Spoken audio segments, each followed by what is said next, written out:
বাংলাদেশের রাজনীতির ইতিহাসে আজ সম্ভবত সবচেয়ে নাটকীয় এবং আবেগঘন দিন। দীর্ঘ দেড় যুগের নির্বাসনের আবাসন ঘটিয়ে আজই দেশে ফিরছেন বিএনপির ভারপ্রাপ্ত চেয়ারম্যান তারেক রহমান। কিন্তু তার এই ফেরা বিজয়ের আনন্দ নিয়ে নয়, ফিরছেন বুক ভরা শঙ্কা নিয়ে। কারণ রাজধানীর এভারকেয়ার হাসপাতালে জীবন মৃত্যুর সন্ধিক্ষণে লড়ছেন তার মা দেশনেত্রী বেগম খালেদা জিয়া।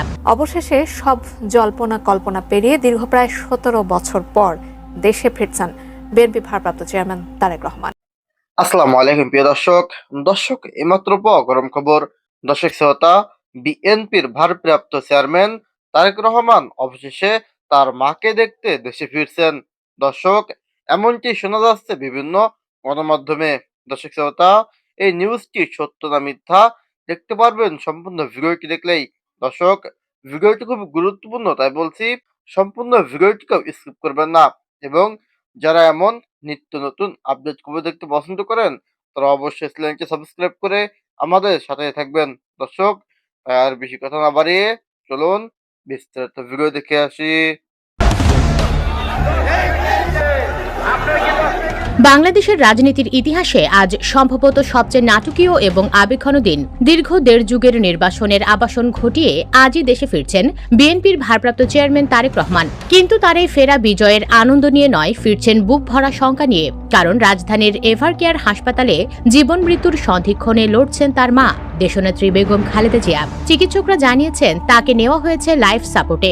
হাসপাতালের সামনে বসানো হয়েছে নজিরবিহীন নিরাপত্তা। পুরো দেশ তাকিয়ে আছে কি ঘটতে যাচ্ছে আগামী কয়েক ঘন্টায়। সকাল থেকেই এভারকেয়ার হাসপাতালের বাতাস ভারী হয়ে আছে। মেডিকেল বোর্ড সূত্রে জানা গেছে বেগম জিয়ার শারীরিক অবস্থার চরম অবনতি হয়েছে। তার শ্বাস প্রশ্বাস স্বাভাবিক রাখতে তাকে লাইফ সাপোর্টে রাখা হয়েছে। চিকিৎসকরা প্রাণপণ চেষ্টা চালিয়ে যাচ্ছেন, কিন্তু বয়স এবং নানা জটিল রোগের কারণে পরিস্থিতি এখন নিয়ন্ত্রণের বাইরে যাওয়ার উপক্রম। প্রিয় নেত্রীর এই সংকটাপন্ন অবস্থার খবর ছড়িয়ে পড়তেই হাসপাতাল প্রাঙ্গণে ভিড় করতে শুরু করেছেন হাজারো নেতাকর্মী। সবার চোখে জল, মুখে শুধু একটাই দোয়া, আল্লাহ আমাদের মাকে ফিরিয়ে দাও। মায়ের এই মুমূর্ষ অবস্থায় আর স্থির থাকতে পারেননি বড় ছেলে তারেক রহমান। বিশ্বস্ত সূত্রে জানা গেছে সব আইনি ও রাজনৈতিক ঝুঁকি উপেক্ষা করে আজই তিনি ঢাকার মাটিতে পা রাখছেন। দীর্ঘ 17 বছর তিনি দেশের বাইরে, কিন্তু আজ যখন মা মৃত্যুর খুব কাছাকাছি তখন আবেগের কাছে হার মানল সব সমীকরণ। ধারণা করা হচ্ছে আজ বিকেলের মধ্যেই বা সন্ধ্যার বিশেষ ফ্লাইটে তিনি হযরত শাহজালাল আন্তর্জাতিক বিমানবন্দরে অবতরণ করবেন। দলের শীর্ষ নেতারা ইতিমধ্যেই বিমানবন্দর এলাকায় অবস্থান নিতে শুরু করেছেন। ছেলের হাতে হাত রেখে মা কি শেষ নিঃশ্বাস ত্যাগ করবেন, নাকি ছেলের স্পর্শে অলৌকিকভাবে ফিরে আসবেন বেগম জিয়া? এদিকে তারেক রহমানের আশা এবং বেগম জিয়ার অবস্থানকে কেন্দ্র করে এভারকেয়ার হাসপাতাল ও বিমানবন্দর এলাকায় নিরাপত্তা ব্যবস্থা নজিরবিহীনভাবে জোরদার করা হয়েছে। হাসপাতালের প্রধান ফটকে বসানো হয়েছে একাধিক চেকপোস্ট। সাধারণ মানুষ তো দূরের কথা, দলের সিনিয়র নেতাদেরও ভেতরে প্রবেশ করতে দেওয়া হচ্ছে না। আইনশৃঙ্খলা রক্ষাকারী বাহিনী সতর্ক অবস্থানে রয়েছে যাতে আবেগের বশবর্তী হয়ে কেউ বিশৃঙ্খলা সৃষ্টি করতে না পারে। পুরো এলাকা যেন এক নিরাপত্তার চাদরে ঢাকা। এক থমথমে পরিস্থিতি বিরাজ করছে রাজধানী জুড়ে। পরবর্তী কয়েক ঘন্টা বাংলাদেশের জন্য অত্যন্ত গুরুত্বপূর্ণ। একদিকে জীবন মৃত্যুর লড়াইয়ে খালেদা জিয়া, অন্যদিকে ঐতিহাসিক প্রত্যাবর্তনে তারেক রহমান। আমরা প্রতি মুহূর্তের আপডেট আপনাদের জানাতে থাকব। তারেক রহমান কি পারবেন মাকে শেষবারের মতো দেখতে? চোখ রাখুন আমাদের চ্যানেলে। আল্লাহ দেশনেত্রীকে হেফাজত করুন। অবশেষে সব জল্পনা কল্পনা পেরিয়ে দীর্ঘ প্রায় 17 বছর পর দেশে ফিরছেন বিএনপি ভারপ্রাপ্ত চেয়ারম্যান তারেক রহমান। এই অবস্থায় মাকে দেখতে কবে দেশে ফিরবেন ছেলে তারেক রহমান, এমন প্রশ্ন এখন সবার মনে। এর মধ্যেই ছড়িয়েছে তার ফেরার গুঞ্জন। তবে কি সত্যিই কিছুদিনের মধ্যে দেশে আসছেন তারেক রহমান? এসআই রাজ জানাচ্ছেন বিস্তারিত। জীবন মৃত্যুর সন্ধিক্ষণে বিএনপি চেয়ারপারসন বেগম খালেদা জিয়া গত 10 দিন যাবৎ রাজধানীর এভারকেয়ার হাসপাতালে অসুস্থতার সাথে লড়াই করছেন তিনি। কিন্তু সংকটময় এমন মুহূর্তে নিজের পাশে পাচ্ছেন না বড় ছেলে তারেক রহমানকে। এমন অবস্থায় মাকে দেখতে কবে দেশে আসবেন তারেক রহমান, সেটাই এখন সবার আলোচনার কেন্দ্রবিন্দুতে। এর মধ্যে গুঞ্জন উঠেছে আগামী 2-1 দিনের মধ্যেই দেশে ফিরতে পারেন বিএনপির ভারপ্রাপ্ত চেয়ারম্যান তারেক রহমান। দেশে এসে তিনি কোথায় উঠবেন সেটাও চূড়ান্ত। কিন্তু এ নিয়ে কি বলছে বিএনপির হাইকমান্ড? আমি বুঝি নির্মাণের শিল্প, সালাম স্টিল বোঝে durability. Salam steel, most durable still.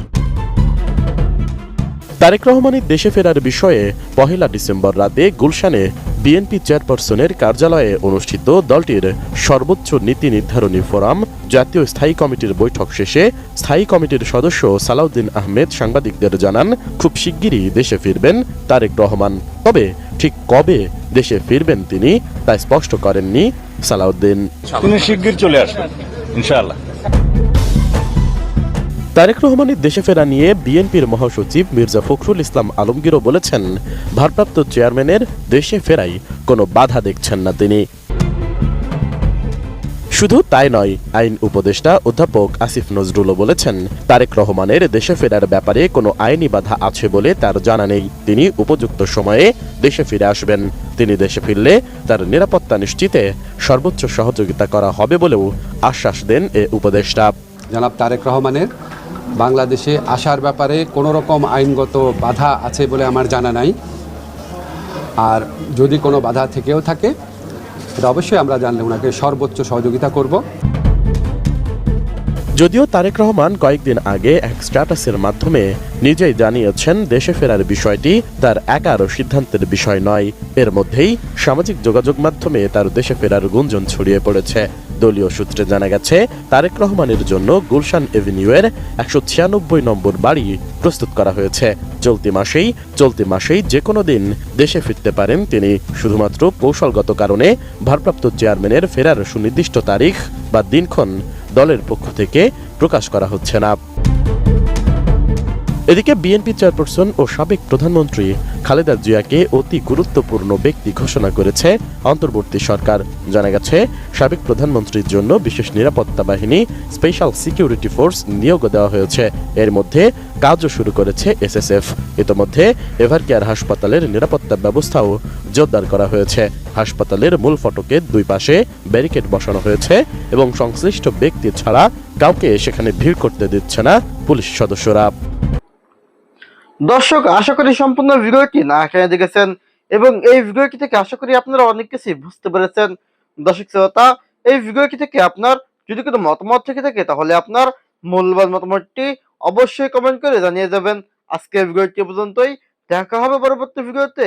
সে পর্যন্ত ভালো থাকুন, সুস্থ থাকুন, আল্লাহ হাফেজ।